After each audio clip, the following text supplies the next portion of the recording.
Since I started getting back into fantasy around 3 years ago, I have read more than 200 fantasy or sci-fi books, and I have been fascinated by how new authors are constantly pushing the genre forward with their innovative and intricate world building and engaging storytelling. However, there are few series I have come across in recent times that have felt as innovative and fresh as the Child trilogy by R.J. Barker, a series that I believe deserves to get way more attention from fantasy and sci-fi readers alike. So today, we are going to take a deep dive into this crazy world R.J. Barker has crafted to give you a sense of where the story of Joran and Lucky Mias is taking place. And don't worry, this video will be 100% spoiler free. Now, when I say that R.J. Barker enjoys challenging norms, then I mean he really likes to challenge the norms in fantasy. Now, what better way to showcase this than by starting looking at the map we've been giving for this series. In contrary to most fantasy maps where you have a large or a couple of large countries or continents, you won't find it here. Rather, most of the map we've been giving is covered with water, and then you have hundreds of tiny and slightly larger islands scattered across the world. And then in the middle, you have Skirrid's Spine, a ridge that is literally splitting the world in half. I mean, this is honestly one of the most unique fantasy maps I've ever seen, and I really wish there was an edition where the quality and details were fleshed out even more, because there's just so much to explore. Now, if it wasn't clear by now, then the Child trilogy is clearly a seafaring type of fantasy, where most of the story takes place on ships and boats. But again, when it comes to the shipbuilding and how this world works, Barker once again decides to introduce new mechanics. One of the most unique things about this series is that it's a seafaring fantasy series set in a world that doesn't have trees. Yes, you heard that right, trees are not really a thing in this world. Now, I wasn't able to fully figure out if trees don't exist at all or if they're just very limited. But nonetheless, this is significant since the story is set in a pre-steampunk era, which makes wood absolutely vital for being able to build ships and boats. So how do people get around building boats and ships when wood is not a resource in abundance? We now get to the heart of the conflict in this world, because rather than using wood to build ships, people use bones. Now, you might have guessed from the title of the books in the series, but it's not just any bones. No, the bones come from these absolutely massive and awe-inspiring sea dragons, also called Arachisians.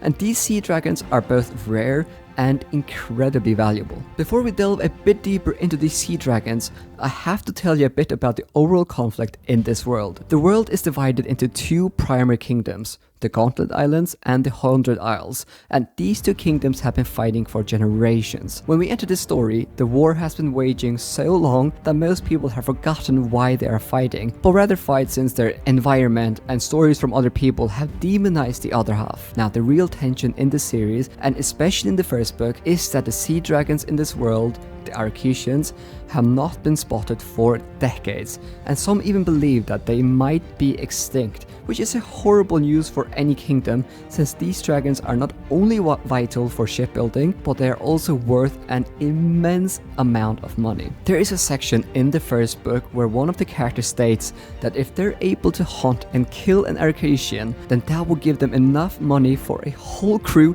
to retire. I mean, we are talking about millions and millions of dollars of worth if we're going to compare it to our money system. Now, due to the immense value of these dragons, there are many ships that focus primarily on trying to hunt these down, and both kingdoms in this series are becoming increasingly desperate. Both parties know that if they're able to kill an Arachisian now, then they will get a considerable advantage over the other party. Now, suddenly news starts to spread that the first dragon in centuries has been spotted in far-off waters, and both sides see this as a chance to shift the balance of power in their favor. Due to the desperate situation, both kingdoms are confident that hunting and killing this sea dragon will not only tip the scale in their favor, but will most likely lead to the end of the war. So the tension is real from the first book, where the stakes are incredibly high. Now, another area I need to give a bit of attention to is the animals in this world. As a big fan of dragons, I found Barker's take on dragons incredibly refreshing. Rather than having flying dragons that breathe fire,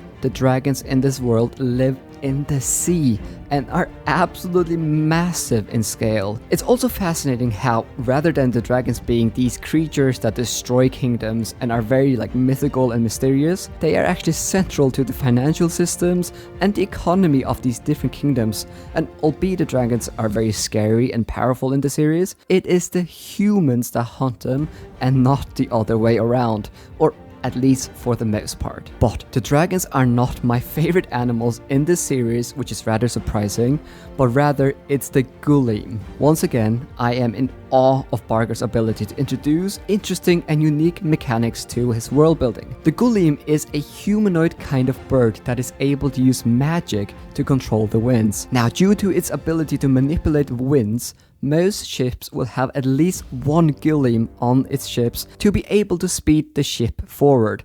Yes, instead of rowing or having machines or whatnot, the ships have a magical humanoid bird that is able to get the ship to move. How crazy is that? Now, while we get introduced to multiple of these creatures in the series, there is one central Gullim on the black ship, the ship we primarily follow, and is without a doubt one of the most endearing yet annoying animal or character I've come across in a long time. I did end up coming to adore the Gullim, and as you progress through the series, you will start to notice that the Gullim also plays a significant role in the mythology, lore, and the world building in this series. Now, the last thing I have to cover is that Barker is also fundamentally challenging our prepositions about gender, sex, and sexuality in this series. Firstly, it is evident that women are not secondary class citizens in this world. Rather, they have the same standing and often higher standing than men. For example, a lot of these titles given to the highest roles on the ships are not masculine titles, but feminine. Examples such as Deck Mother, which is the person in charge of discipline aboard the bone ship, or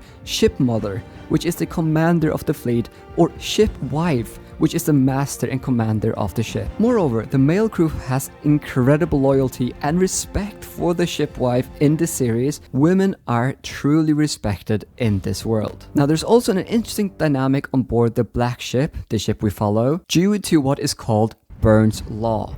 Now, the Burns Law is the law that every crew member on the black ship has to follow. And if any of these rules are broken, then it's punishable by death. Now, this rule creates some really interesting dynamics, and therefore I think it's worth mentioning what it is. The rule goes as follows. Every crew member has to keep themselves in good health. To go against this is punishable by death. Every crew member shall obey those the burn put above them.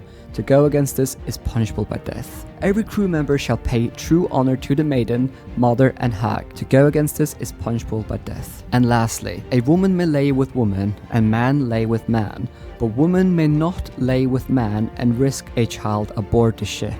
To go against this is punishable by death. The Burns Law is crafted to keep order aboard the ship, but it also creates some really interesting and rather problematic situations later in the series. But overall, I really enjoyed seeing how the Burns Law is central to the crew members' lives. Now, it's probably clear that I am a big fan of what R.J. Barker has crafted, if not only for the sheer audacity to create such an intricate and unique world as this one. I should note though that this series has, at least in my opinion, a very steep learning curve. I mean, Barker's prose is very rich and might be hard to get used to, especially if you're not an avid reader.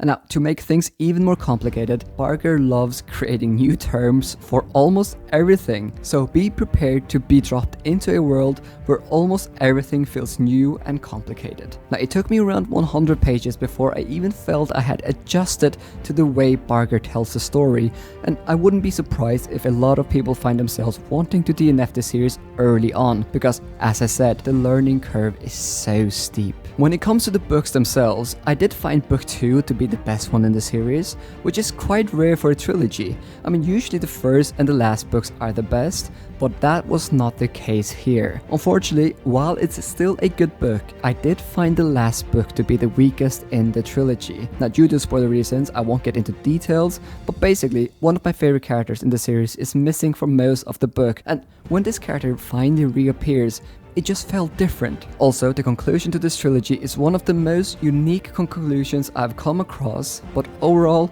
the ending did not land for me. We were multiple people reading the series on my Discord server, and some people had very strong reactions to how Barker concludes the series, and since Barker decides to introduce a new element into the story, which has huge repercussions for the story and the world, it could very much be argued that Barker had written himself into a corner at the end, and had to resolve using Deus Ex Machina to resolve the conflict, which is problematic to say the least. Nonetheless, the Tie Child trilogy is truly a refreshing take on dragons, and has some of the most memorable and intricate world building I have come across in a long time. If you're looking for something new in the fantasy genre, then please do check out the Bone Ships and the rest of the trilogy. Now, for each of the books, I would give the Bone Ships 4 stars, Call of the Bone Ships 4.5 stars, and the Bone Ships Wakes 3.5 stars. This world Barker has crafted has so much more potential, and I really hope he comes back to this world someday to write more stories. And that brings us to the end of this video. Did you enjoy this different type of video? Definitely let me know, and thank you so much for watching. Hey guys, thank you so much for watching this video all the way to the end. I hope you enjoyed this video and got some inspiration to read more books. Now, if you want to support me in any way, then you can check out my Patreon. I have different tiers and you'll get different benefits depending on what tier you support. Some of the benefits include getting your name in my videos, voting rights on my next feed, getting a special role on my Discord server, getting access to one Patreon exclusive video a month, or even art cards and bookmarks signed by my wife and me. Most of the money goes to hiring an editor to do a couple of videos for me a month, which basically allows me to post high quality content more frequently. But yeah, thank you so much for watching and God bless.